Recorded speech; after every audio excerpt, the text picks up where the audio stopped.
2026 নারী টি-20 বিশ্বকাপের গ্রুপ পর্বের সর্বশেষ ম্যাচে মুখোমুখি হয় বাংলাদেশ জাতীয় নারী ক্রিকেট দল ভার্সেস সাউথ আফ্রিকা জাতীয় নারী ক্রিকেট দল। লন্ডনের ঐতিহাসিক লর্ডস ক্রিকেট গ্রাউন্ডে অনুষ্ঠিত এই ম্যাচে টসে জিতে প্রথমে ব্যাট করার সিদ্ধান্ত নেন বাংলাদেশের ক্যাপ্টেন নিগার সুলতানা। নির্ধারিত 20 ওভারে 5 উইকেট হারিয়ে 117 রান সংগ্রহ করে বাংলাদেশ জাতীয় নারী ক্রিকেট দল। সুবর্ণা মুস্তারি 48 বলে 42, শারমিন 29 বলে 22, নিগার সুলতানার 20 বলে 32 রানের উপর ভর করে নির্ধারিত 20 ওভারে 5 উইকেটে 117 রানের মাঝারি রানের সংগ্রহ করে।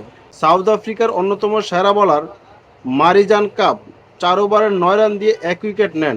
এমলাবা 4 ওভারে 22 রান দিয়ে 2 উইকেট এবং খাকা 4 ওভারে 29 রান দিয়ে শূন্য কোনো উইকেট পায়নি। ক্লার্ক 2 ওভারে 17 রান দিয়ে 1 উইকেট। এই হচ্ছে সাউথ আফ্রিকার উল্লেখযোগ্য। সাউথ আফ্রিকার নারী জাতীয় ক্রিকেট দল 118 রানের লক্ষ্য নিয়ে ব্যাট করতে নামে।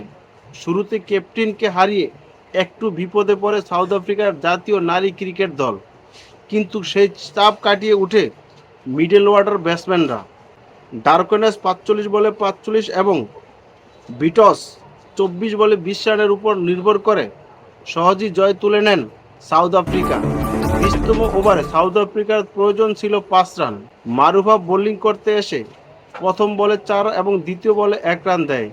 এর ফলে সাউথ আফ্রিকা 19.2 ওভারে 118 রান 6 উইকেটে সংগ্রহ করে 4 উইকেটের বিশাল জয় পায় সাউথ আফ্রিকা বাংলাদেশের বিপক্ষে। বাংলাদেশের বোলিংয়ের ক্ষেত্রে মারুফা 3 ওভার 2 বলে 23 রান দিয়ে 1 উইকেট, মেঘলা 4 ওভারে 28 রান দিয়ে 1 উইকেট, ঋতুমণি 4 ওভারে 24 রান দিয়ে 1 উইকেট, নাহিদা 4 ওভারে 24 রান দিয়ে 2 উইকেট তুলে নেন। বাংলাদেশ এই হারের ফলে বিশ্বকাপের গ্রুপ পর্বের 4 নম্বর স্থান থেকে বিদায় নিল।